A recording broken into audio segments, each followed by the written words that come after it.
The Washington Post is breaking down the Joe Rogan versus CNN scandal.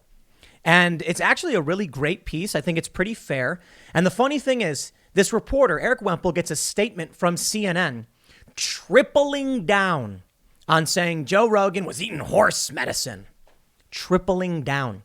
It's such an obvious lie that even the Washington Post, newspaper day Jeff Bezos, says CNN is acting more like an advocacy group than like journalists. It's amazing how corrupt and broken the whole system is, but it's not just this one story we're going to be talking about. We've got a couple other stories. We got a new show called Inside Job that apparently is targeting Twitter users on Netflix. Okay, good luck with that. Making fun of Joe Rogan and QAnon and stuff. We all love jokes. I'm wondering how many people actually are on Twitter and will get the jokes to actually enjoy the show, but we'll see. And we got the fired ESPN host for refusing to get the vaccine mandate. This woman has now been hired by the Daily Wire. So while CNN falls and crumbles, we can see the rise of alternative sources of news. Hey, it's not just the Daily Wire. Timcast.com is taking off. We are currently doing trials for a new show, which I'm not going to announce just yet. Tales from the Inverted World is up. We're getting the snowball rolling down the hill on these, and we're approaching it very differently than most media typically does things. For the Cast Castle vlog, we're just going to run it until we figure it out. I mean, that's how YouTube started. A lot of people made content, didn't work, and then iterated and changed until finally they found something that works. For me, I was making vlog-style news reports when I first started, and it sort of just evolved and changed and became more commentary. It is what it is. With the Cast Castle vlog, we're just going to keep working on it until we find that sweet spot. With Tales from the Inverted World, same thing. And now we're launching a show that's going to focus on pop culture issues, which would overlap with Joe Rogan and Alec Baldwin, but more so on video game releases and movies. So we are taking off, man. And it's all thanks to you guys who became members at timcast.com. So when we see these stories about CNN flipping around like morons, at a certain point, I just got to say, Joe, when you going to sue these guys? Joe asked on one of his episodes, do I have to sue CNN when they claimed he was taking horse medicine? Well, I'd say the first time they said it, maybe not. Sanjay Gupta comes on Joe Rogan's show. Joe says, why would they lie? And Sanjay says they shouldn't have done that. And then what happens? Sanjay Gupta goes on with Don Lemon on CNN, doubles down. Don Lemon doubles down on the lie. And Sanjay Gupta goes, that's true. That's all true. And it wasn't. It's all lies. Sanjay Gupta, the moment he's not in the presence of Joe Rogan, just goes back to lying again. Why should I trust any of these people? And now in this story, CNN triples down. Joe has got to sue him. You know, if there's anybody who could, it would be Joe Rogan. A lot of regular people don't have the funds to pull it off. The Washington Post from Eric Wemple, the media critic, says, podcaster Joe Rogan's 3-hour interview with Sanjay Gupta last week was an amicable affair, though it got a bit tense when the topic turned to the network's coverage of Rogan's recent bout with COVID. It's a lie. It's a lie on a news network, and it's a lie that they're conscious of. This is not a mistake. I also have to recommend Freedom Tunes' joke about this. So I don't know if people noticed this, but Sanjay Gupta wrote an article where he said he feared Joe Rogan would physically attack him, jumping the table and throttling his neck over their disagreements, which is insane. So Freedom Tunes, of course, we're big fans of, made a really funny video where it's just Joe's audio talking, and then Sanjay Gupta's going like cowering and scared. And then it shows CNN reporters doing the same thing. Brilliant work, Seamus of Freedom Tunes. All right, let's read more. They're going to say, that's quite a claim to make straight to the face of CNN's chief medical correspondent. At issue is Rogan's September 1st disclosure that he'd gotten COVID, and it addressed the situation with a kitchen sink of medications that included Ivermectin, a drug used for paralyzing and killing parasites. You see how Eric Wemple handled this? Good job, sir. I appreciate it. That's what it does.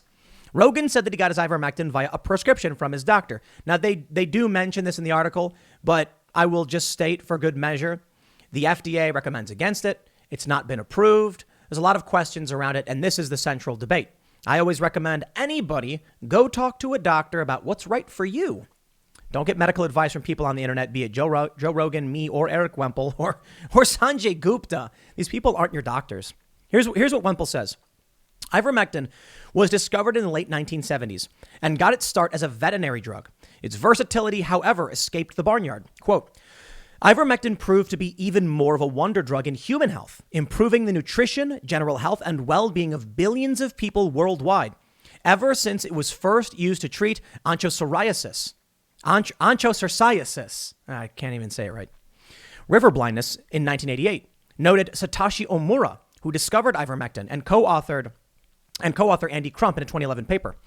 So there's an animal application and a human application for ivermectin. What separates the two? A lot, as it turns out. An ivermectin dose for horses can be as high as 1,200 milligrams, according to Scott Phillips of the Washington Poison Control Center in Seattle. It's really the dose that makes the poison, says Phillips. Even too much tap water or salt can be poisonous. With those considerations in mind, consider how CNN framed Rogan's use of ivermectin. On September 1st, Aaron Burnett said, quote, controversial podcast host Joe Rogan, who railed against vaccine requirements, says he has COVID and took a drug intended for livestock. Now, that is a lie. She articulated similar descriptions 2 additional times before interviewing a doctor and noting the drug is prescribed for people as well. Oh, you see how they do that? Bury the lead. Joe Rogan, prescribed medicine by doctor. News at 11. Not news. No, sorry, I don't care. But they want to lie. Anderson Cooper said, one of those drugs he mentioned, ivermectin, is something more often used to deworm horses. That's actually 100% true. Ivermectin is more often used to deworm horses. But think about how stupid that statement is. Corn is more often used as livestock feed. It is. I'm pretty sure animals eat more corn than we do. Okay, maybe I'm wrong about that, but I know we do like corn-fed salmon and cows and chickens and pigs. Humans don't eat that much corn. Yeah. Or how about this? He ingested a food that is often used to refine into a fuel for automobiles. How stupid. He brought on Brian Stelter, one of the most despicable guys on TV.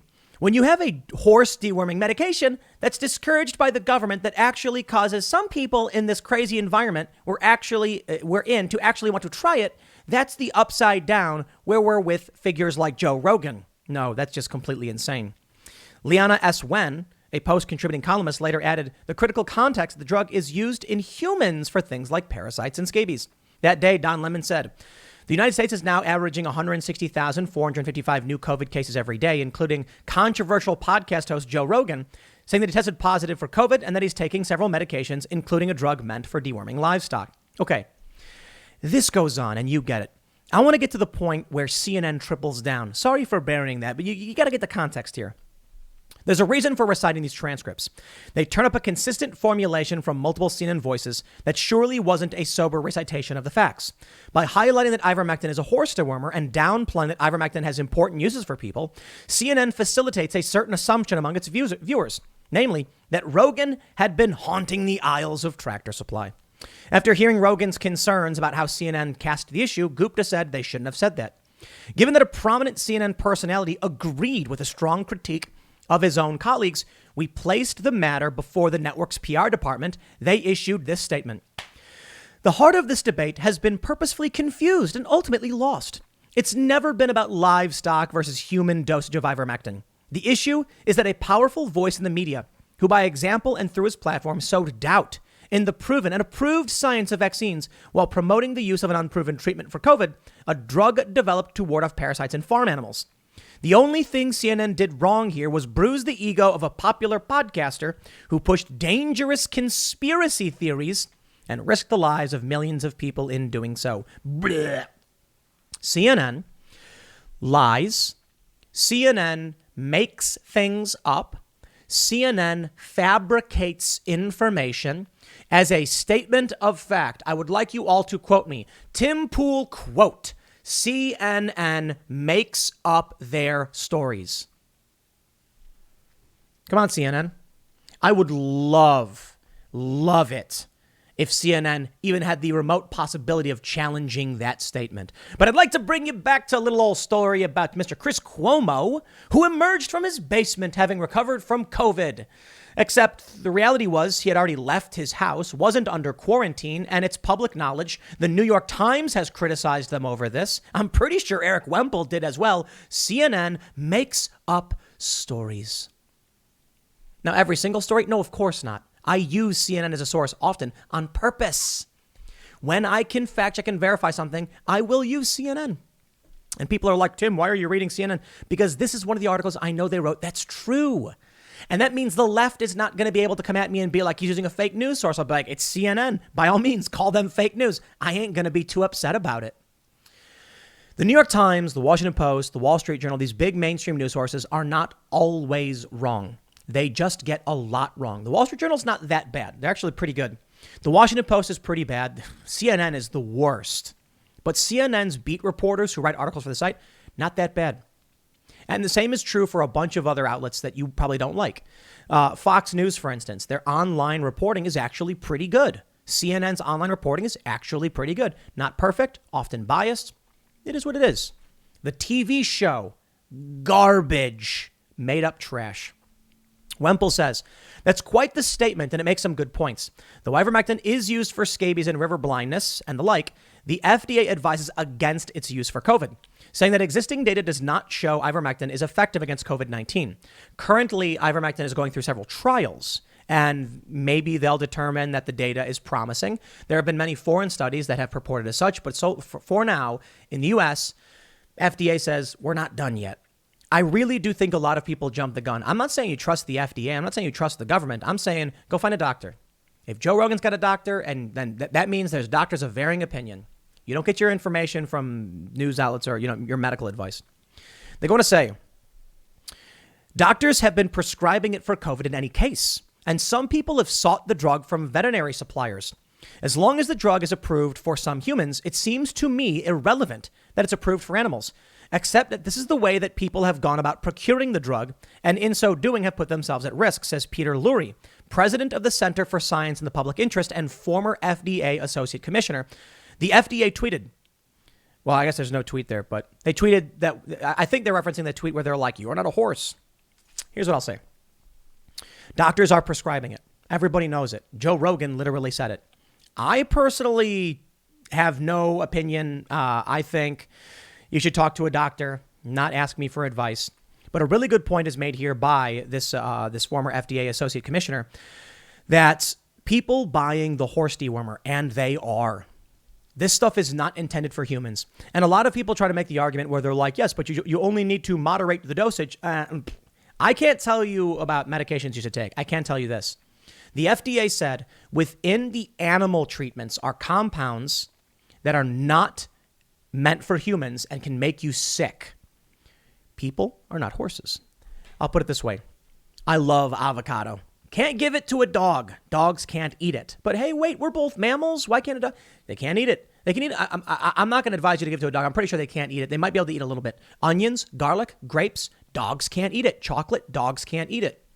So there may be things put in the farm supply animal version that humans will become sick by ingesting, even in smaller doses. I'm just going to say, I don't think people should be eating stuff made for animals. That's just me, I guess. But look, Joe Rogan went to a doctor. He got a prescription. That's between him and his doctor. They go on to say, yet CNN's statement sounds more like the work of an advocacy group than a journalism outfit. The issue actually begins and ends with the integrity of CNN's content. If we take Rogan's prescription claim at face value, and CNN hasn't challenged it, then the network's coverage was slanted in some cases and straight up incorrect in others. If you're prescribed the FDA human version, then you're not taking a horse pill, notes Phillips in an email. So in this instance, you don't have to endorse Rogan to abhor CNN's coverage of the topic. Here's a network, after all, that prides itself on impeccable factual hygiene, a place where there's no conceptual hair to find a split, no political statement too sprawling to fly speck. It's tough living by your own standards. If CNN wants to describe ivermectin in a way that doesn't slime the people who take it, The Guardian provides a fine template. Quote, a drug used against parasites in humans and livestock. Or how about, as he put it, a drug used for paralyzing and killing parasites. I think this is a fantastic article by Eric. It's not FDA approved. They don't recommend you take it, but there are human doses of this and doctors are prescribing it. That I personally, I'm not in favor of it. And I'll put it this way. I don't just trust people because I don't trust other people. The media can lie, cheat, and steal all they want. It doesn't mean I'm going to blindly believe anyone else on this stuff. Show me the data. I've looked at some of it. There's some inconclusive stuff. It's currently undergoing trials. I'm a bit of a skeptic. I'm not here to blindly follow anybody. I'm also not here to tell you what to do with your life. That's your medical choice. I think you make your own choices. But let's talk about the media in general. I want to show you this story, actually. Daily Wire signs Allison Williams, ousted ESPN sportscaster who resisted vaccine mandate. Wow. Daily Wire editor Emeritus Ben Shapiro announced on his show Friday that the company has signed former ESPN sports writer Allison Williams to lead a special sports series that will be available exclusively for Daily Wire members. Ben, you sly dog. Brilliant move. I'm a big fan of what the Daily Wire guys are doing. This is incredible. And, you know, I saw these stories and I think this. When CNN is being exposed every day as garbage, and then you get the authoritarian expanse due to their garbage reporting, Daily Wire comes and scoops these people up. Gina Carano, they boot her off The Mandalorian for her saying, don't demonize your neighbors. Apparently they want to. Lie about what she said. Daily Wire comes right in. Man, I wish we had Daily Wire money. I'd love to hire all these people. We've done one commission with Ivory Hecker. She was one of the whistleblowers that came out to Project Veritas. I'd love to hire and do a sports series. Man, we need to get more members at timcast.com. I'm excited. Look, to everybody who's a member at Daily Wire, who's part of the Mug Club, who's a member at The Blaze, who's a member at timcast.com. This is what it's all about. And if you can, sign up for as many as you can. Because the more we have independent voices challenging the establishment, the better off we will all be. I don't think Ben Shapiro is the arbiter of truth. I don't think he's always correct. I think he does some things wrong. I think that's a normal way to view a political commentator. But when we're at least competition for the establishment, even if we disagree, that's healthy and important. But here's this current state of the media.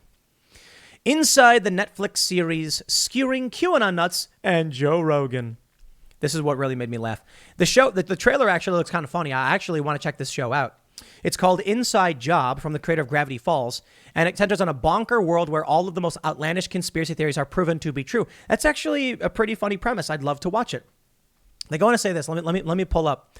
Inside Job has been made with a specific target audience in mind. 30 to 40-somethings who spend a lot of time on Twitter and will therefore get jokes about Joe Rogan, Jordan Peterson, and flat earthers, including a predictable and not so subtle dig at Brooklyn Nets star Kyrie Irving. You know, the reason why this show might work is because whatever we are, I mean, right wing makes no sense, but the freedom side, your freedom versus authoritarian, we like jokes. We like jokes. Joe Rogan makes jokes. Dave Chappelle makes jokes. We like them. Even when they make fun of us. It's fun. I went to a Rogan show in Philly, and he ragged on everybody. And it was amazing. It was incredibly hilarious. And then he made jokes about cats. He's a funny guy. It's good stuff. So when you see a show where they mock Jordan Peterson, we're going to laugh about it. When memes come out making fun of Ben Shapiro laughs about it because we're adults. The left will laugh because they just hate the right. But I will say this. Is this not the perfect example of what our media world has become? A show targeting people who spend time on Twitter. That's like nobody. I think it's something like 20% of the U.S. is a Twitter account, and like 2% of those people are active. Incredible. So I don't know what audience they're targeting. People are going to watch this and be like, I don't understand these jokes. Why is there a lizard? What does that mean? Joe Rogan did what? What is Q? This is media. Somebody at Netflix who spent too much time on Twitter pitched this idea and they said, oh, this is brilliant. Everybody will love it. The trailer is pretty funny. All right. I'm not going to act like it's the greatest trailer I've ever seen, but there's some funny bits in it. You know, it's like they work at, what is it called? Like Cognito or something? I don't know. And it's like an underground base where they rule the world. It's funny. Ish. I haven't seen the show. I'll check it out though, because I'm more than happy to have a sense of humor about things. But therein lies, I guess, a big challenge. If the freedom-loving individuals are willing to accept mockery of anybody, but the left will only accept mockery of the right, then content will always skew favorably for the left. See how that works? I don't know how we solve the problems. I do know that one of the potential solutions is going to be timcast.com. It's going to be Daily Wire. It's going to be Daily Caller. It's going to be Federal. It's going to be all of these different platforms that are challenging the establishment. And that's what we got to focus on. For me, And I think Ben Shapiro gets this as well. And they're absolutely killing the game at this one. They're doing an amazing job. We want to build culture. So we're looking at, we have Timcast IRL, we have the Tim Pool Show, we have the Cast Castle Vlog, we have Tales from the Inverted World. That's what we've got right now, 4 shows. We've got one more that we're actually getting the ball rolling behind the scenes, and it's about pop culture. That will be our 5th show, and we're going to keep making more. We're doing a live event tomorrow. Go to timcast.com. If you're a member, you can bid on a set of tickets to come and see the show, hang out. It is a small venue, and it's going to be jam-packed, and I don't even know what we were thinking or how we're going to make this work. But they told us the capacity, and we rolled with it, and it might just be a little too packed, but we'll see, I guess. We're not experts. We're just people trying to make a difference. We're trying to build culture. We're trying to share our values and stand up for what we believe in. CNN can say whatever they want about Joe Rogan. We'll tell the truth. And I'll tell you this. Sometimes I'll have opinions that you probably won't like, and you'll disagree with me. You'll think I'm wrong, and I'm not going to change my opinion because you comment or tweet at me unless I am wrong. If I get a fact wrong, I'll correct it. If I have an opinion on an issue and you think that's wrong, I'll argue my opinion. I'm not going to play a game where we try to pander to anybody for any reason. No. The only pandering I'm going to do is to myself for what I think is right, what I think is true and correct, and for freedom. It'll be a long battle. But the joke is this. The year is 2061. Ben Shapiro sits down with the very last Disney employee and offers them an above-market salary, thus bringing an end to media market competition. The Daily Wire is now the only media company left in the world employing 1,275,385,398 people globally. That's the joke. That within the next couple of decades, the next 4 or so, this corrupt establishment media will be replaced by a new corrupt establishment media. I'm kidding. It'll be replaced by maybe a more responsible one. But it'll only happen if you guys keep helping support the work of timcast.com and many other sites, and we keep calling out these lies. I'll leave it there. Next segment's coming up at 4 p.m. over at youtube.com/timcast. Thanks for hanging out, and I'll see you all then.